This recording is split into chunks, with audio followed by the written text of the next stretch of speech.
Horror कहानियां थी। कौन थी वो? मैं 8 महीने की प्रेग्नेंट थी और अपनी डिलीवरी के लिए अपने मायके गई थी।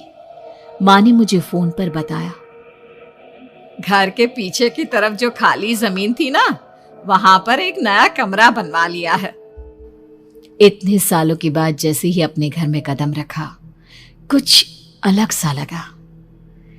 माँ, ये घर के पीछे की तरफ नया कमरा बनवाने की क्या जरूरत थी? अरे बेटा, घर के पीछे दूर दूर तक खाली जमीन है। तेरे पापा को कई दिनों से लग रहा था कि यहाँ पर एक कमरा बनवा लेंगे तो ताजा हवा मिल जाया करेगी। अब तो ये सब छोड़ और चल जल्दी से दूध पी ले। माँ, मैं थोड़ी देर में पी लूंगी, आप सो जाओ। मैंने दूध का गिलास उठाकर उस खिड़की में रख दिया। पता नहीं कब आंख लग गई। अचानक से खिड़की के पल्लों के खड़कने की तेज आवाज आई। दूध का गिलास धड़ाम से जमीन पर आ गिरा। जमीन पर गिरते ही दूध का रंग लाल हो चुका था। मैंने खिड़की से झांक कर बाहर देखा। चारों तरफ धुप अंधेरा था।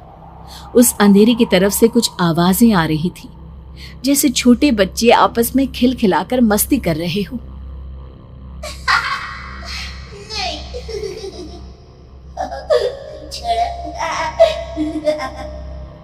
इतनी रात को इतने घनघोर अंधेरे में बच्चों की आवाज कैसे आ रही है? घड़ी में वक्त देखा तो ठीक 12 बजे थे। देखकर मैं सन्न रह गई। बुरी आत्माओं और भूतों की कई कहानियां मैं सुन चुकी थी। वक्त भी कुछ ऐसा ही था। ऊपर से मैं प्रेग्नेंट। सुना था कि ऐसे वक्त में अक्सर बुरी आत्माएं औरतों का पीछा करती है, तो क्या मेरे पीछे भी? पसीने से तरबतर बड़ी मुश्किल से, जैसे कांपते हाथों से मैंने उस खिड़की को बंद किया। जल्दी से जल्दी उस कमरे से बाहर निकलकर माँ के पास जाने के बारे में सोचा, लेकिन जैसे ही दरवाजे की तरफ पलटी, लगा कोई साया हवा की स्पीड से दरवाजे के सामने से गुजर गया। मेरे गले में अटक कर रह गई। मैं जोर से चीख कर माँ को बुलाना चाहती थी, लेकिन वो आवाज खुद मेरे कानों तक नहीं पहुंच पा रही थी। तो माँ तक कैसे पहुंचती?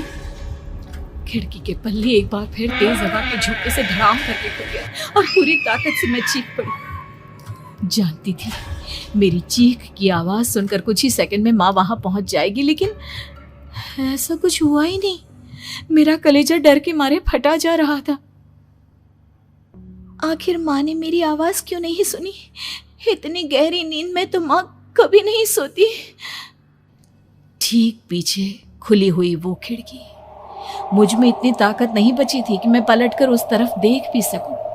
हवा का एक सनसनाता हुआ झोंका उसी वक्त मेरे कानों से आकर टकराया। लगा जैसे किसी ने दबी हुई आवाज में धीरे से मुझसे कहा, चली जाओ यहाँ से। मैंने दोनों हाथ अपने कानों पर रख लिए और एक बार फिर ताकत लगाकर जोर से चीखने की कोशिश की। माँ! पापा! मेरी आवाज उस कमरे की दीवारों से टकराकर वापस मुझे ही सुनाई दे रही थी।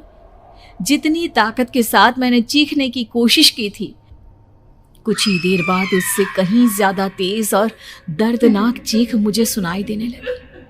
कि आवाज ठीक मेरे पीछे खिड़की से आ रही थी। वो आवाज मेरे कानों में पिघलते हुए लोहे की तरह गिर रही थी। उन आवाजों में हैवानियत थी।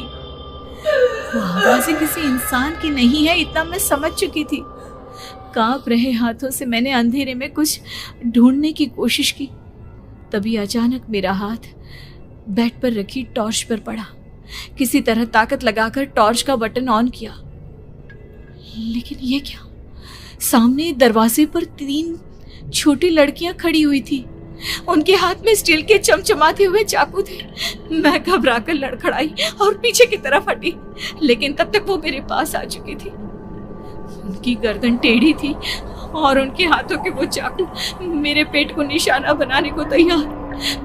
मैं जोर से चीखी, नहीं, छोड़ दो मेरे बच्चे को, मत मारो, मत मारो, छोड़ दो मेरे बच्चे को। सोनाली, क्या हुआ बेटा? तू इतनी डरी हुई क्यों है? उठ बेटा, क्या हुआ? हड़बड़ाकर मैंने अपनी आंखें खोली। देखा तो दिन निकल आया था। माँ मुझे जगा रही थी। मेरा चेहरा पूरा पसीने से लथपथ था। क्या हुआ बेटा, तुमने कोई बुरा सपना देखा क्या? मैं अभी तक अपने पूरे होश में नहीं थी। वो मेरे बच्चे को मार देगी माँ। वो लड़की मेरे बच्चे को। मैंने घबराकर अपने पेट को छुआ। सब कुछ ठीक था।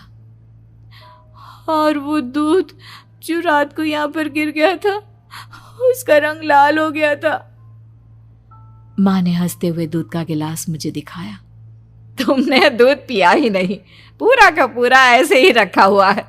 तुमसे कहा था ना सोनाली, सेहत के लिए लापरवाही ठीक नहीं बेटा। लेकिन मैंने तो सब कुछ अपनी खुली आंखों से देखा था।